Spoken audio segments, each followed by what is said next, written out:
Back in June, a B-52 crashed in flames at Fairchild Air Force Base near Spokane, Washington. Today, the Air Force confirmed a story broken a month ago by CBS News correspondent Scott Pelley, that the crash was the result of the pilot doing unsafe stunts in violation of safety regulations. But the story does not end there. In tonight's Eye on America, correspondent Pelley has more about an out-of-control pilot and a hero co-pilot who tried to stop him. The disaster was horrifying. 4 senior officers killed as their B-52 bomber crashes at Fairchild Air Force Base near Spokane, Washington. Incredibly, it was no surprise. Top Air Force pilots had fought for years to prevent this accident, but were ignored by senior commanders. He continues his turn. Today, the Air Force said the pilot caused the crash by performing forbidden aerobatic maneuvers in preparation for an air show. He was Lieutenant Colonel Arthur Holland, one of the most skilled flyers in the Air Force, but a man known to take terrible risks in a B-52. Often captured on home video, his flights pushed the bomber far beyond its limits. Too low, too steep. Junior officers complained repeatedly. But it was after this flight, when Holland cleared a ridge by 30 feet, that one officer decided he had to be stopped. Lieutenant Colonel Mark McGeehan, Air Force Academy graduate and squadron commander at Fairchild, demanded Holland be grounded. The crews were extremely worried. McGeehan's wife, Jody. One of the aviators in the squadron was not a safe flyer, and they did not want to fly with him anymore. But superior officers defended Holland, saying he was too senior, too experienced to be grounded. They refused McGeehan's request. He more or less stood by the door and looked at his commander and said, "I just want to make sure that you completely understand me.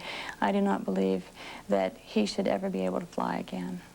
So with his superior officer refusing to act, McGeehan did the only thing within his power. He ordered his men never to fly with Holland. If anybody had to go, he would. So Mark McGeehan was the co-pilot on the flight that day, as his wife and 3 sons watched. As we were out there waving, the boys were screaming, "Dad," you know, as thinking for sure that they could see him as they were coming straight over the house. So. Oh my God, no!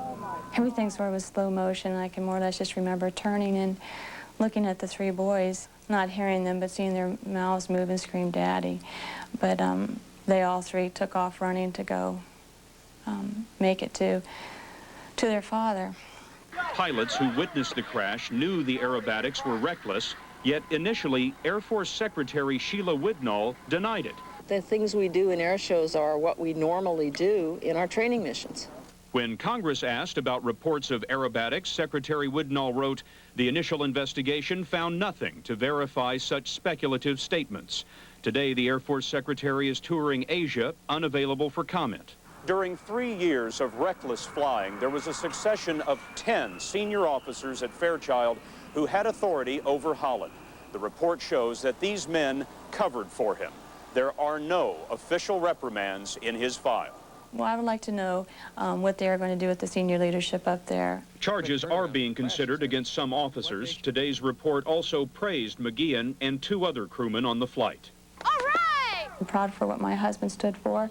I'm proud of so many of the men and women that serve in the Air Force, but I am not proud of the senior leadership at Fairchild. Today in Colorado, there is a memorial at McGeehan's beloved Air Force Academy, where he started his career by taking an oath never to lie or cheat or tolerate anyone who does. In New Cumberland, West Virginia,